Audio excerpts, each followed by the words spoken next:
Sport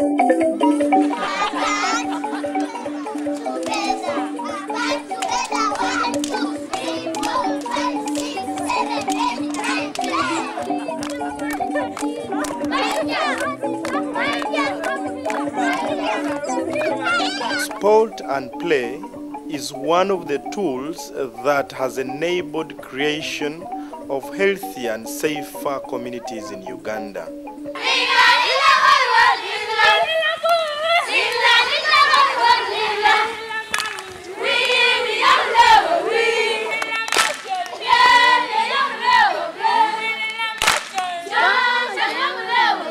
It was after the visit of Adolf Ogi, former president of Switzerland, when he was here on the fundraising drive. By then I was in Nakivale. That's when Right Play was born from Olympic Aid. For every game that we have with the children, there's a message coming out from it. We have different messages coming out. Messages on HIV/AIDS. We build life skills in these children through sport and play. We do peace education in the communities through sport and play. Some of the games of Right Play, or which are promoted by Right Play in schools, kind of impart some kinds of life skills, both among the teachers and the children. And this greatly improves the development of these children and also the teachers. To bridge the gap between children and me, the teacher. Because sometimes you see a child coming freely, expressing his problem or her problem to me. You can imagine where a girl come to express something to me. Uganda, basically, Uganda is one of the earliest programs, and actually the 10 years have been completed in Uganda since the program started. So actually, and the moment we've expanded and we've grown, and there's really a lot to be celebrated. Operating in projects of Uruchinga, Nakivale, Kampala, Soroti, Katakwi, Amuria, Sironko, Kyakatu, Kyangwali, Lira and Arua, Right Play Uganda has seen the number of children reached grow from 19 children per year in 2001 to 150,000 children in 2010. In Uganda, basically, we are in refugee programs, which rolls from Western to West Nile. Uruchinga is part of the Nakivale refugee camp, where there are Congolese, there are Rwandese, there are Burundians, there are Ethiopians, and the first equipment for Right to Play was received here, where we're just going to head to at the base camp in Uruchinga. Located 80 kilometers from Mbarara town, Uruchinga was the first project to start Right to Play implementation in 2001 under the Olympic Aid. The first coaches have lived to benefit from the impact of sport and play. There was a lot of challenges as refugees, so Right Play to organize them, to give them some praise, so that they can settle their minds, to make them at least know that they are also human beings. See, they were from the war. Being from the war, every creature was just like an animal. Our youth to grow positively and holy, so that when they are praying or they are with the other people in their community, they can help the young ones also to grow with the good spirit. The refugee settlements was by design. How? Because we were invited by UNHCR. So definitely where UNHCR was working, we had also to go there. Now the other places like the Lira project, like the Soroti project, we picked on it because it was a place of internally displaced. So we're looking at places where there are disadvantaged children, where there are emergency situations. That is one of the key criteria that we use for selecting those places, and then the urban poor. To date, coaches in Oruchinga have formed Oruchinga Coach Association that has taken on the mantle of implementing regular sport and play activities. Drinking 7 cups of water a day. Healthy. Being kind to people with disabilities. Healthy. Right to Play reaches out to communities through the Red Ball Child Play and the Live Safe, Play Safe resources. There are games that are based on the red ball, which is on the Olympic 5 balls. The blue ball, which is we call it the blue peace ball. The games are related to peace and all this. We have the yellow, which is about the spirit, pulling the spirit of children. So there are games that generally are geared towards seeing that the children actually have that high tempo. They actually are able to enjoy what they are doing. We have the green, which is for health. So the games that are all in the green peace ball are basically for health-related activities. And then the black ball, which is the black body, for generally making the children, physically fit. And then when you talk to them about HIV/AIDS or drug abuse, then you find out that children can decide on their own. They can make their decisions. A child can say no, and it is a no. The other aspect is about attitudes, because we know that all these getting the knowledge and the skills may not be enough, so we actually try to also help change their attitudes. Creating impact on the individual and community has not only been a focus of sport and play activities in Uganda, but also an achievement. David Mugenyi, Camp Commandant, Kyaka 2 Refugee Settlement, and first coach and recipient of the first equipment box in 2001, demonstrates this. In the past, children of Bagegere used to play separately from those of Wenyaguisha, but as of now, you find them playing together.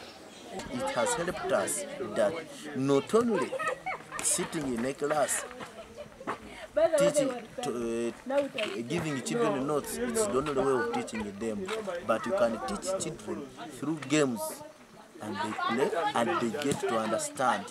There have been quite a lot of remarkable, developments that have taken place. One of it is the development of a cadre of people trained to be able to implement. To the community, this is not just playing, rather knowledge, skills and fun acquired through various games drawn from the Right to Play resources. You find that it kind of boosts enrollment, children's enrollment in schools, and of course retention, because not all children at their tender age are interested in these academics, okay? They don't see, some of them don't see much value, but if there is something which would make them enjoy, like the games and the sports, definitely that is a pulling factor.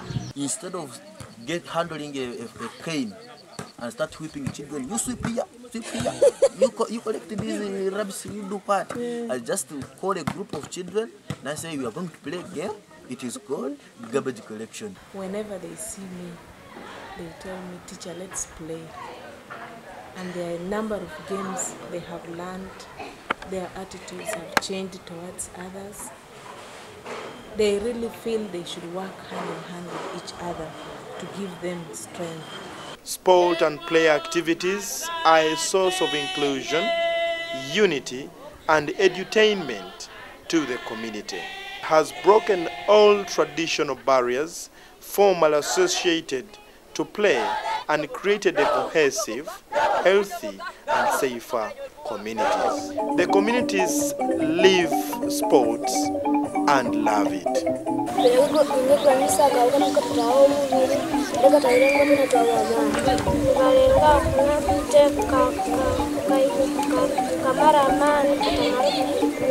Discussions help the children develop their life skills, and they have been able to change some of the unwanted behavior. They are cooperative with one another as they play activities, and even now as they carry out other activities, they know they need one another. Since our motto also says, look after yourself, look after one another. You find that even for some children, and of course parents, who did not have much interest in having education or having their children have an education, you find that by right play, implementing games and play, this is something which kind of creates the interest in having the children go to school.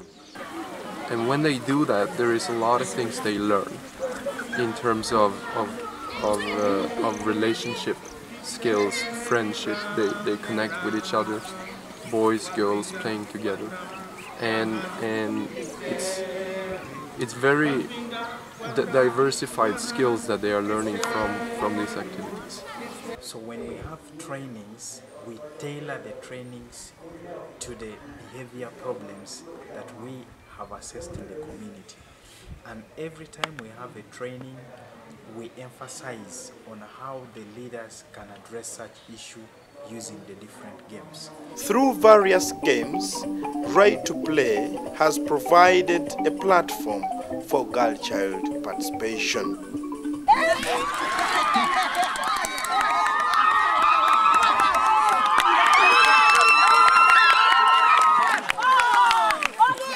We have seen, we also have a deliberate policy of ensuring that the girl children become more of the junior leaders, because we want to encourage them more to participate. And through that, parents have provided testimony of improvements of their relationships with the children. Right to Play, tukozesa emizannyo nga gino nga tuwulira abaana abawala nga tuwulira bamaama ti waliwo ebintu bingi ebimalamu essuubi ate ebintu ebyo tetusobola bimalawo. I started Right to Play games in 2009 when I was given morale by fellow children. My friends loved me so much and they encouraged me to be a Right to Play junior leader. Even my teacher told me all the facts of Right to Play games.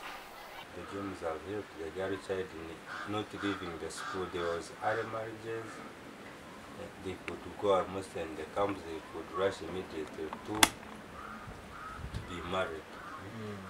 By the moment, that's why you can see outside having the P7 pupils who are aged 17, 15.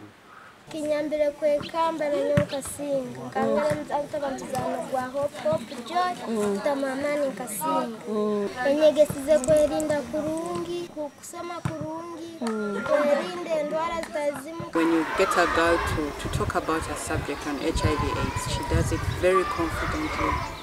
You know, there's a message that she has clearly picked out from the games, and she speaks about it like, you know, she has done it for a very long time. Sport and play activities have also offered a platform to the marginalized children in the community. These include the disabled and the blind.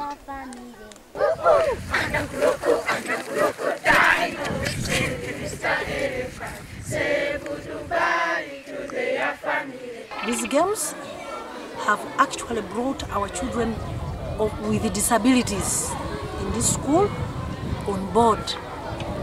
At the beginning, our children with disabilities had lost esteem. They can lead games, they can ask questions without fear, very confidently and very happy. Just their intellectual ability has improved, because whenever I interact with them, they always tell me, now at least the last time I was like in class, I was performing poorly, but now since I always lead games and do this, I can be able to think. I also are a bit confident now, like since they are always leading games with the other children, now they are confident. Like say, I can now talk freely in public. I feel I'm okay. So that's also a good impact. Now I'm able to do everything because I have learned many things. The coaches of Right to Play, now they have changed my attitudes. Now I am able to do everything, and I have learned how some diseases affect our body, how to protect them, how to avoid peer pressure. I didn't fear, and I say that work is for only sighted ones. Teach me how to be socializing. Right to Play games have helped me to accept myself as a disabled girl. I meet a lot of people because of these games. Like you are my friend now. They are involved. They play together with other children. So they have been able to learn better because they feel, though they have some disabilities, but they have equal values, either to games and sport like other children. Our games are tailored in such a way that even the youngest can be able to watch a race and be able to do something. Even the lame, even the blind. We have activities with the Uganda National Association for the Blind. It's so amazing to see that blind teachers, blind children can be able to play these games. They can be able to discuss. Strategic partnerships are a strength that has created synergy to ensure that safer and healthier communities are created through sport and play. Through partnership with the government of Uganda, many teachers have been trained in Right to Play resources. Dialogue to mainstream sport and play in the education curriculum has been achieved, and support from strategic policymakers has been sought. If there is a gap here, for instance, to do with water, then we can talk to another partner who is having resources to be able to do that. In places where the enrollment was well beyond the number of available classrooms, we were able to discuss with the districts, and some classrooms were put up under the NUSAF, Northern Uganda Social Action Fund. The other critical partners are Uganda Society for the Disabled Children, USCDC, Uganda National Association of the Blind, UNAB, the AIDS Information Center, United Nations High Commission for Refugees, UNHCR, among others.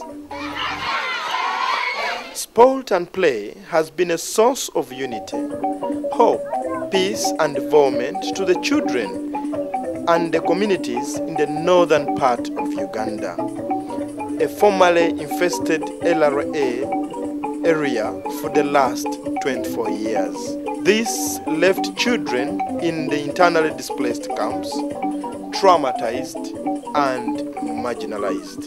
There are situations based on the reports that we get from the field, which our activities have created changes in. Like there are children who are fearing any visitor who comes home, they would run to hide. The parents have reported that these children were so much traumatized, and now they are seeing participation in your activities. Right to play as well, pal. Nowadays we are relaxed. We have everything. We have balls. We have net. We have girls who are in netball, boys volleyball. People are doing so many activities just because of Right to Play. I know you better me. And what you do on us. I want to do on us. I am Mizozi. Designed to achieve one of the Millennium Development Goals, sport and play has helped to create participatory learning, unity, and healthier communities. This is achieved through the implementation plan that focuses on the children and the community. The key learning of the game is linked with what this community needs. So when every time I go to the field and I ask, what is the key learning of the games you're playing? Because that is the most important thing to me. The game is okay, but if the key learning is not linked with something they want to address as a behavioral problem they have, then it doesn't matter what game they play. Despite the impact sport and play has created in the communities in Uganda, there are salient challenges that still stand out. The number of leaders vis-a-vis the ratio of the teachers to the children is very huge. For example, you find a teacher playing with about 100 or 200 children. Now there, we have a challenge, especially of ensuring that quality is maintained. Transfer of teachers also affects us so much because you find you train a teacher from this school, the next time they have transferred the teacher very far where we don't reach, so it affects, and you find the children there, they are not implementing activities. We train more coaches, but coaches come with interest of being paid because they are doing a great job, and when it comes to know that it is a volunteerism, others withdraw out. So you train more, you remain with few. You train 20, you remain with 5. You have children doing sport and play and are hungry, for example. How about working with the schools and incorporating a nutrition component and having children maybe have, we contribute to a school's budget. Sport and play facilities like the goal post, the netball post, and the volleyball post. These ones are still lacking in many schools. Like if it's a game manual of like 30 pages in the braille, it will be a big thing. So if that can't be done, it's expensive, like here in Uganda.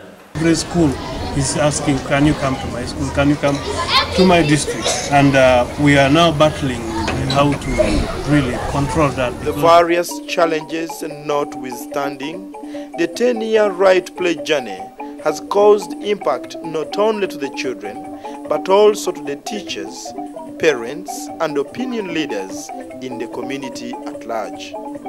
This is reflected through the responses from the community when confronted with the question, what if right play closed tomorrow? It will be a big blow on our side. Why? Kiaka is still receiving settlement. We are having new refugees who are coming from time to time. They keep on trickling in. So those ones who will come in may lack those skills. I will still carry out the responsibility of